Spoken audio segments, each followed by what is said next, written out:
Hey everybody, it's Erin Reed, and we're back doing some easy coloring birthday cards. So I have my Adorn It Make-A-Wish, and the pages in here are so super easy to color.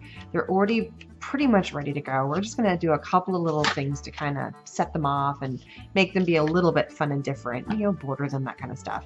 So you can do whatever you want with these. Coloring them in is so easy. So I've already done a couple. And these are two that I went in here, and I took my Derwent pencils.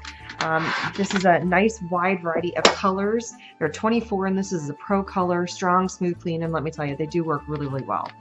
So all I did is I colored them in. I did kind of cut off some of that extra border, and then I put a little bit of washi tape from Adorn It as well, and then backed it onto a Canvas Core pre-made craft card, because I just love that look of the craft card. This is another one, and I'm going to show you what I did here. So basically I colored it in, I added a border of another color, I pulled a color out of my Derwent Big Book, which is just, it's got beautiful pieces of paper in it already, and this is where I also color swatched which colors I thought was going to work really well for this. And I use it as a mat, and then also use the washi tape. And for both sets of cards, when I did the washi tape, I did the inside as well. I finished the border on it.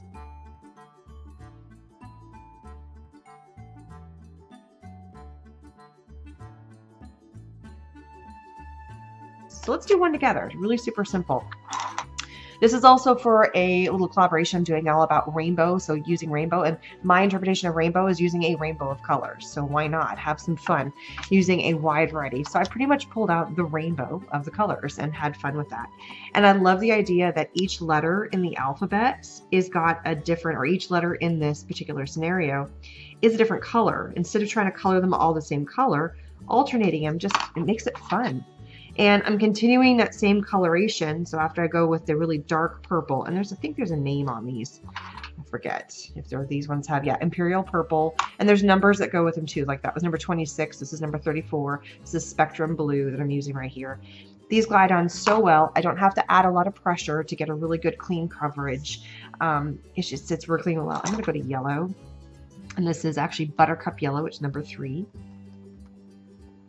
So super easy just to add a little bit of toss of color. Let's go with a pink. It says Cerise Pink, and I probably said that wrong. Cerise Pink, number 20. And some of these letters don't have a space for you to fill in, so I'm just going to leave them blank. Like that Y, I don't want to fill in certain areas because it just doesn't make sense. Let's pop over to a light. No, let's go with green. So I'm just going to keep coloring these in. I'm going to go through, I'm going to color in all the letters going all the way across. I'm going to then color in all the little balloons down here using the fun colors, but I don't want to be super matchy-matchy. For instance, if I have the purple H, I'm not going to do a purple. I'll probably come over here and do this one. So I'll come over here and I'll color in a purple just to kind of keep similar colors. The stars and the hearts and the bubbles, I think I'm going to have fun and do those in a wide variety of colors. The other lovely thing about doing matte pencils or colored pencils like this is you can also go lightly, as you can see right here. I don't have to keep it dark all the way throughout. I can do a lighter range of color to kind of hit just something different. So I can do a darker shade of something and come with lighter, or I think I'm going to do it for this one, do the whole thing dark. So if you know how to do your shading and you know how to get through on your colored pencils, then you can do that. So I'm going to keep coloring these up, coloring this up, and speed it up a little bit.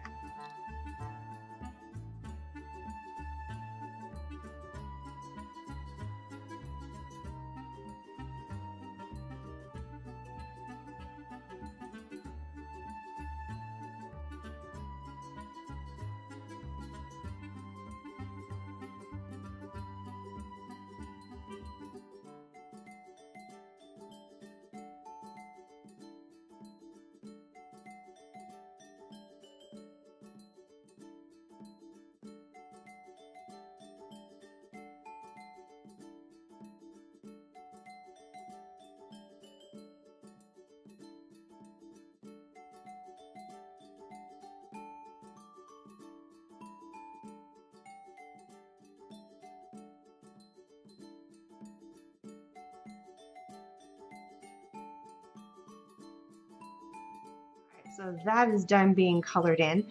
I am now going to trim this up.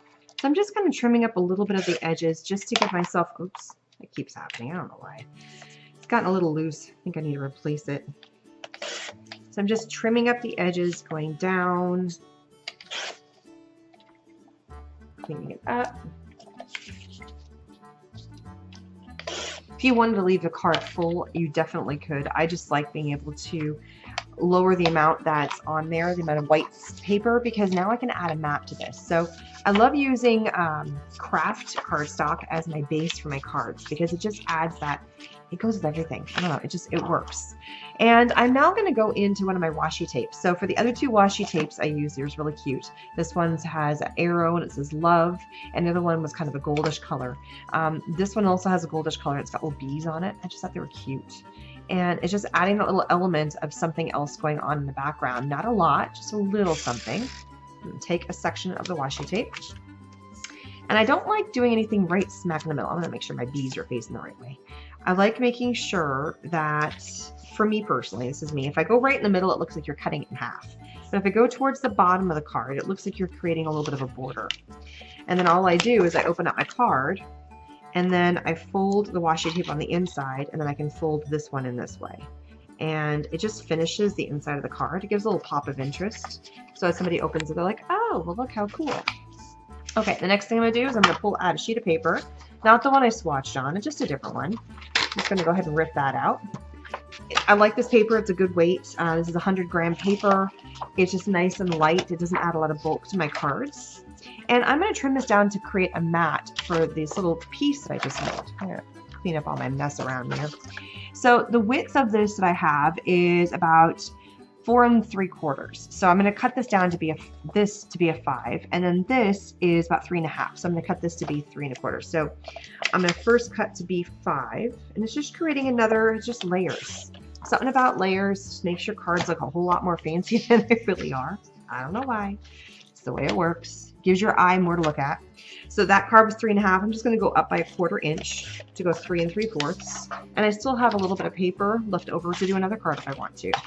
So now I'm going to pick one of these pops of colors. On this one, I picked a blue just to give myself a blue border. Just, you know, what if you only want to take your pencils, a little coloring book with you, and then like a book, but you want to create some cards. You don't have to worry about bringing tons and tons of cardstock because, especially if you're traveling and you're trying to craft while you're traveling, use the pencils and your extra white paper to create matching colors. Why not? You have them with you. It's so super simple.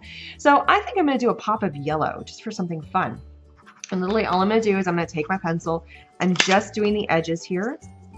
And one thing I do not want to do is I don't want to change and go the other direction. I want my lines to be all following the same way. So I'm going to go sideways here, just like this. And then sideways along here, just like this. And then up. And then going down this way. Getting at the right angle. So make sure when you draw on this, you put something underneath that you don't mind getting a little bit of marker on here, because you're going to get just a little bit and it wipes off really well. And I'm going to clean my mat after we're done. Okay, next I'm going to take my card that I've just colored in. So it's a great way to get colored paper without having to buy a bunch of colored paper. And look at that, it just pops it, gives it like this brightness, even though you're just seeing a tiny bit of it. It's all you need. Use my Xyron. This is my Mega Runner. Just adds that perfect adhesive you need to the back of your cards, and then just mount it on there. And these are super fast, simple cards that if you take a base of cardstock with you, these are the perfect travel cards. Take your base of cardstock, a little bit of white paper in your big book, a little pack of papers that all you have to do is color them in. I mean, they're set for you, and there's 12 of them that are in here, so that's awesome. And then your colored pencils and your adhesive runner. And if you want to get fancy and add a little extra fun, grab like a washi tape. You only need one, and you are set to make 12 cards. And if you bring a couple of these, you could make endless cards. I mean, there's so many little packs. So it's a super fast, easy way to still craft while you're traveling. This would be great for on airplanes. I mean, think about airplane use. If you're in a car and you're a passenger or in the back seat, this would be easy. You just bring one of those little trays that you sit in your lap. Perfect. This would be a fun kids thing. If you go on vacation in your hotel room, what if you get rained out? I mean, there's so many things of why not bring something that's portable. And I love that these markers, or so these matte pencils, I'm going to pop these back in here. They all fit in here perfectly. There's so many beautiful colors that are in here. I know I'm not putting these back in the right order that they're supposed to be in, but that is okay. and my last one is my yellow. It has a beautiful case that goes on here. It keeps them all nice and protected. And it's got a really nice thin line, so I can easily pop this in. Like I can just take a tiny bag and all this would fit in here. And even if I don't want to take a big trimmer, I could just bring scissors and I could trim this by hand. And that eliminates having to bring big stuff with me. No muss, no fuss, still having fun crafting, even if you're going away for a while. So thanks so much for stopping by and checking out my cute, portable, on-the-go travel cards. Who says you can't craft while you're out and about? All supplies are listed below. Please check that out for where you can find all these amazing things. And I will see you guys later. Don't forget to subscribe, and bye-bye.